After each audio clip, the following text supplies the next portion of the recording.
ಎಲ್ಲರಿಗೂ ನಮಸ್ಕಾರ. 24 ಮತ್ತು 25ನೇ ಅಕ್ಟೋಬರ್ನ ಪ್ರಮುಖ ಪ್ರಚಲಿತ ಘಟನೆಗಳು. ಪ್ರಶ್ನೆ 1. ಇತ್ತೀಚೆಗೆ 89ನೇ ವಯಸ್ಸಿನಲ್ಲಿ ನಿಧನರಾದ ಸುಜನಾ ಸುಳ್ಯ ಅವರು ಕರ್ನಾಟಕದ ಯಾವ ಪರಂಪರಾತ್ಮಕ ಕಲೆಯೊಂದಿಗೆ ಸಂಬಂಧಿಸಿದ್ದಾರೆ? ಆಯ್ಕೆಗಳು: A. Bharatanatyam, B. Yakshagana, C. Dollu Kunitha, D.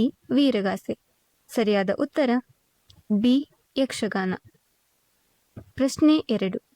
Sujana Sullia ಅವರು ಯಾವ ಯಕ್ಷಗಾನ ಮೇಳದ ಹಿರಿಯ ಕಲಾವಿದರಾಗಿದ್ದರು? ಆಯ್ಕೆಗಳು: A. Badagutittu, B. Mudalapaya, C. Tenkutittu, D. Bannanje ಶಾಲೆ. ಸರಿಯಾದ ಉತ್ತರ ಸಿ. ತೆಂಕುತಿಟ್ಟು. ಪ್ರಶ್ನೆ 3. ಕೌಶಲ್ಯಾಭಿವೃದ್ಧಿ ಮತ್ತು ಉದ್ಯಮಶೀಲತಾ ಸಚಿವಾಲಯ ಪ್ರಾರಂಭಿಸಿದ SOAR ಕಾರ್ಯಕ್ರಮದ ಪ್ರಮುಖ ಉದ್ದೇಶ ಏನು? ಆಯ್ಕೆಗಳು: ಎ. ಕ್ರೀಡೆ ಮತ್ತು ಯೋಗವನ್ನು ಉತ್ತೇಜಿಸುವುದು, ಬಿ. ಶಾಲೆಗಳಲ್ಲಿ ಉಚಿತ ಇಂಟರ್ನೆಟ್ ಒದಗಿಸುವುದು, ಸಿ. ನಾಗರಿಕ ಸೇವೆಗಳ ತರಬೇತಿ ನೀಡುವುದು, ಡಿ. ವಿದ್ಯಾರ್ಥಿಗಳಿಗೆ ಕೃತಕ ಬುದ್ಧಿಮತ್ತೆಯ ಮೂಲಭೂತ ಜ್ಞಾನ ಮತ್ತು ಪ್ರಾಯೋಗಿಕ ಕೌಶಲ್ಯಗಳನ್ನು ನೀಡುವುದು. ಸರಿಯಾದ ಉತ್ತರ ಡಿ. ವಿದ್ಯಾರ್ಥಿಗಳಿಗೆ ಕೃತಕ ಬುದ್ಧಿಮತ್ತೆಯ ಮೂಲಭೂತ ಜ್ಞಾನ ಮತ್ತು ಪ್ರಾಯೋಗಿಕ ಕೌಶಲ್ಯಗಳನ್ನು ನೀಡುವುದು. ಪ್ರಶ್ನೆ 4. SOAR ಕಾರ್ಯಕ್ರಮವು ಯಾವ ವಯೋ ಶೈಕ್ಷಣಿಕ ಸಮೂಹದ ವಿದ್ಯಾರ್ಥಿಗಳನ್ನು ಗುರಿಯಾಗಿಸಿಕೊಂಡಿದೆ? ಆಯ್ಕೆಗಳು: ಎ. 1 ರಿಂದ 5ನೇ ತರಗತಿ, ಬಿ. 6 ರಿಂದ 12ನೇ ತರಗತಿ, ಸಿ. ಪದವಿ ವಿದ್ಯಾರ್ಥಿಗಳು, ಡಿ. ಸ್ನಾತಕೋತ್ತರ ವಿದ್ಯಾರ್ಥಿಗಳು. ಸರಿಯಾದ ಉತ್ತರ ಬಿ. 6 ರಿಂದ 12ನೇ ತರಗತಿ. ಪ್ರಶ್ನೆ 5. ಇತ್ತೀಚೆಗೆ ಮೊದಲ ಮಹಿಳಾ ರಾಷ್ಟ್ರಪತಿ ದ್ರೌಪದಿ ಮುರ್ಮು ಪೂಜೆ ಸಲ್ಲಿಸಿದ ಶಬರಿಮಲೆ ದೇವಸ್ಥಾನ ಯಾವ ಭಾರತೀಯ ರಾಜ್ಯದಲ್ಲಿದೆ? ಆಯ್ಕೆಗಳು: A. Kerala, B. Tamil Nadu, C. Karnataka, D. Andhra Pradesh. ಸರಿಯಾದ ಉತ್ತರ ಎ. ಕೇರಳ. ಭಾರತದ ಸುಪ್ರೀಂ ಕೋರ್ಟ್ 2018ರಲ್ಲಿ ಶಬರಿಮಲೆ ದೇವಸ್ಥಾನಕ್ಕೆ ಸಂಬಂಧಿಸಿದ ಪ್ರಮುಖ ತೀರ್ಪನ್ನು ಪ್ರಕಟಿಸಿತು. ಅದು ಮೊದಲು ಮಹಿಳೆಯರಿಗೆ ವಿಧಿಸಲಾಗಿದ್ದ ನಿಷೇಧವನ್ನು ರದ್ದುಗೊಳಿಸಿ ಅದು ಅಸಂವಿಧಾನಿಕವಾಗಿದ್ದು ಎಂದು ತೀರ್ಪನ್ನು ನೀಡಿತು. ಪ್ರಶ್ನೆ 6. ಶಬರಿಮಲೆ ಯಾತ್ರೆಗೆ ಮುನ್ನ ಭಕ್ತರು ಪರಂಪರೆಯಿಂದ ಎಷ್ಟು ದಿನಗಳ ವ್ರತಾಚರಣೆ ಪಾಲಿಸುತ್ತಾರೆ? ಆಯ್ಕೆಗಳು: ಎ. 21 ದಿನ, ಬಿ. 30 ದಿನ, ಸಿ. 41 ದಿನ, ಡಿ. 60 ದಿನ. ಸರಿಯಾದ ಉತ್ತರ ಸಿ. 41 ದಿನ. ಪ್ರಶ್ನೆ 7. ಮಧ್ಯ ಏಷ್ಯಾದ ಸಸ್ತನಿಗಳ ಉಪಕ್ರಮ CAMI ಯಾವ ಅಂತಾರಾಷ್ಟ್ರೀಯ ಒಪ್ಪಂದದಡಿಯಲ್ಲಿ ಪ್ರಾರಂಭಿಸಲಾಯಿತು? ಆಯ್ಕೆಗಳು: ಎ. ಸೈಟಿಸ್, ಬಿ. ಜೈವ ವೈವಿಧ್ಯ ಒಪ್ಪಂದ, ಸಿ. UNFCCC, D. ವಲಸೆ ಪ್ರಭೇದಗಳ ಸಂರಕ್ಷಣಾ ಒಪ್ಪಂದ. ಸರಿಯಾದ ಉತ್ತರ ಡಿ. ವಲಸೆ ಪ್ರಭೇದಗಳ ಸಂರಕ್ಷಣಾ ಒಪ್ಪಂದ. ಪ್ರಶ್ನೆ 8. ಮಧ್ಯ ಏಷ್ಯಾದ ಸಸ್ತನಿಗಳ ಉಪಕ್ರಮ ಯಾವ ವರ್ಷದಲ್ಲಿ ಪ್ರಾರಂಭವಾಯಿತು? ಆಯ್ಕೆಗಳು: ಎ. 2007, ಬಿ. 2010, ಸಿ. 2014, ಡಿ. 2018. ಸರಿಯಾದ ಉತ್ತರ ಸಿ. 2014. CAMI ಅಡಿಯಲ್ಲಿ 17 ಪ್ರಸಿದ್ಧ ವಲಸೆ ಸಸ್ತನಿಗಳನ್ನು ಒಳಗೊಂಡಿದೆ. ಪ್ರಶ್ನೆ 9. ಇತ್ತೀಚೆಗೆ ಸುದ್ದಿಯಲ್ಲಿರುವ ಇಟಲಿಯ ಮೌಂಟ್ ಎಟ್ನಾ ಯಾವ ದ್ವೀಪದಲ್ಲಿದೆ? ಆಯ್ಕೆಗಳು: A. Crete, B. Sicily, C. Corsica, D. Sardinia. ಸರಿಯಾದ ಉತ್ತರ ಬಿ. ಸಿಸಿಲಿ. ಮೌಂಟ್ ಎಟ್ನಾವು ಸಕ್ರಿಯ ಜ್ವಾಲಾಮುಖಿ ಆಗಿದೆ. ಪ್ರಶ್ನೆ 10. ಯುನೆಸ್ಕೋ ಮೌಂಟ್ ಎಟ್ನಾವನ್ನು ಯಾವ ವರ್ಗದಡಿ ಪಟ್ಟಿ ಮಾಡಿದೆ? ಆಯ್ಕೆಗಳು: ಎ. ನೈಸರ್ಗಿಕ ತಾಣ, ಬಿ. ಸಾಂಸ್ಕೃತಿಕ ತಾಣ, ಸಿ. ಮಿಶ್ರ ತಾಣ, ಡಿ. ಜೀವ ಸಾಂಸ್ಕೃತಿಕ ತಾಣ. ಸರಿಯಾದ ಉತ್ತರ ಎ. ನೈಸರ್ಗಿಕ ತಾಣ. ಪ್ರಶ್ನೆ 11. 2025ರಲ್ಲಿ ಸೌರವ್ ಗಂಗೂಲಿಯನ್ನು ಮೀರಿಸಿ ಭಾರತದ 3ನೇಯ ಅತಿ ಹೆಚ್ಚು ODI ರನ್ ಗಳಿಸಿದವರು ಯಾರು? ಆಯ್ಕೆಗಳು: A. Virat Kohli, B. KL Rahul, C. Shikhar Dhawan, D. Rohit Sharma. ಸರಿಯಾದ ಉತ್ತರ ಡಿ. ರೋಹಿತ್ ಶರ್ಮಾ. ಪ್ರಶ್ನೆ 12. 29 ಗೋಲುಗಳೊಂದಿಗೆ 2025 MLS ಗೋಲ್ಡನ್ ಬೂಟ್ ಗೆದ್ದ ಅರ್ಜೆಂಟೀನಾ ಫುಟ್ಬಾಲ್ ಆಟಗಾರ ಯಾರು?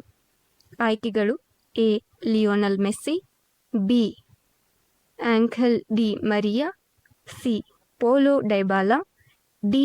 ಲೌಟೇರೋ ಮಾರ್ಟಿನೆಸ್. ಸರಿಯಾದ ಉತ್ತರ ಎ. Lionel Messi.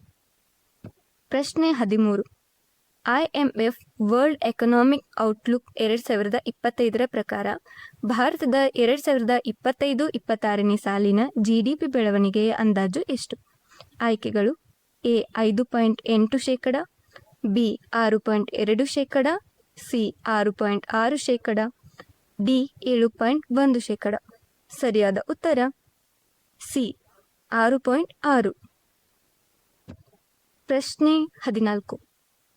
2025ರಲ್ಲಿ ಜಮ್ಮು ಕಾಶ್ಮೀರದಲ್ಲಿ ದರ್ಬಾರ್ ಮೂವ್ ಪರಂಪರೆ ಎಷ್ಟು ವರ್ಷಗಳ ನಂತರ ಪುನಃ ಆರಂಭಿಸಲಾಯಿತು? ಆಯ್ಕೆಗಳು ಎ. 1 ವರ್ಷ, ಬಿ. 2 ವರ್ಷ, ಸಿ. 3 ವರ್ಷ, ಡಿ. 4 ವರ್ಷ. ಸರಿಯಾದ ಉತ್ತರ ಡಿ. 4 ವರ್ಷ. ಪ್ರಶ್ನೆ 15. ರಿಷಿಕೇಶಿನಲ್ಲಿ ಅಪಾಯಕಾರಿಯಾದ ಲಕ್ಷ್ಮಣ್ ಝೂಲಾ ಸೇತುವೆಗೆ ಬದಲಾಗಿ 2025 ಡಿಸೆಂಬರ್ ವೇಳೆಗೆ ಯಾವ ಹೊಸ ಸೇತುವೆ ಬರಲಿದೆ?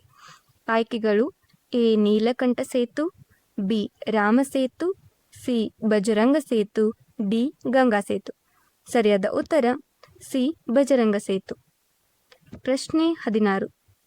ಗ್ಲೋಬಲ್ ಫೈನಾನ್ಸ್ ಮ್ಯಾಗಝಿನ್ ಪ್ರಕಾರ ವಿಶ್ವದ ಶ್ರೇಷ್ಠ ಗ್ರಾಹಕ ಬ್ಯಾಂಕ್ 2025 ಎಂಬ ಬಿರುದು ಪಡೆದ ಭಾರತೀಯ ಬ್ಯಾಂಕ್ ಯಾವುದು? ಆಯ್ಕೆಗಳು A. SBI, B. Axis bank, C.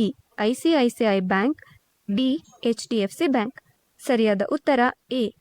SBI. ಪ್ರಶ್ನೆ 17. 2025 ಅಕ್ಟೋಬರ್ 24ರಂದು 63ನೇ ಸ್ಥಾಪನಾ ದಿನಾಚರಣೆಯನ್ನು ಆಚರಿಸಿದ ಗಡಿಪಡೆ ಯಾವುದು? ಆಯ್ಕೆಗಳು A. BSF, B. ITBP, C. SSB, D. Assam rifles. ಸರಿಯಾದ ಉತ್ತರ ಬಿ. ITBP.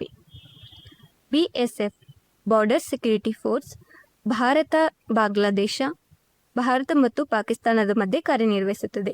ಹಾಗೆ ITBP Indo Tibetan border police, ಅದು ಭಾರತ ಮತ್ತು ಚೀನಾದ ಮಧ್ಯೆ ಕಾರ್ಯನಿರ್ವಹಿಸುತ್ತದೆ. SSB ಸಶಸ್ತ್ರ ಸೀಮಾ ಬಲ, ಇದು ಭಾರತ ನೇಪಾಳ ಹಾಗೂ ಭಾರತ ಭೂತಾನ್ ಮಧ್ಯೆ ಕಾರ್ಯನಿರ್ವಹಿಸುತ್ತದೆ. ಇನ್ನು ಅಸ್ಸಾಂ ರೈಫಲ್ಸ್ ಭಾರತ ಮತ್ತು ಮಯನ್ಮಾರ್ ಗಡಿಗಳ ಮಧ್ಯೆ ಕಾರ್ಯನಿರ್ವಹಿಸುತ್ತದೆ. ಪ್ರಶ್ನೆ 18. ದ ಬರ್ನಿಂಗ್ ಅರ್ತ್ ಕೃತಿಗೆ 2025 ಬ್ರಿಟಿಷ್ ಅಕಾಡೆಮಿ ಪುಸ್ತಕ ಪ್ರಶಸ್ತಿಯ ವಿಜೇತ ಯಾರು? ಆಯ್ಕೆಗಳು A. Sunil Amrith, B. Amitav Ghosh, C. Aravind Adiga, D. Salman Rushdie. ಸರಿಯಾದ ಉತ್ತರ ಎ. ಸುನಿಲ್ ಅಮೃತ್. ಪ್ರಶ್ನೆ 19. ಭೂಮಿಯ ಹೊಸ ಅರೆಚಂದ್ರ ಕ್ಷುದ್ರಗ್ರಹದ ಹೆಸರು ಏನು? ಆಯ್ಕೆಗಳು A. 2025 AM4, B. 2025 LK1, C. 2025 QX7, D. 2025 PN7. ಸರಿಯಾದ ಉತ್ತರ ಡಿ. 2025 PN7. ಪ್ರಶ್ನೆ ಸಂಖ್ಯೆ 20. AI ಮತ್ತು ಬಯೋಮೆಟ್ರಿಕ್ ಕ್ಷೇತ್ರದಲ್ಲಿ ಆವಿಷ್ಕಾರವನ್ನು ಉತ್ತೇಜಿಸುವ UIDAI ಯೋಜನೆಯ ಹೆಸರು ಯಾವುದು? ಆಯ್ಕೆಗಳು A. Sita, B. John AI, C. Soar, D. Aadhaar 2.0. ಸರಿಯಾದ ಉತ್ತರ ಎ. ಸೀತಾ. ಧನ್ಯವಾದಗಳು.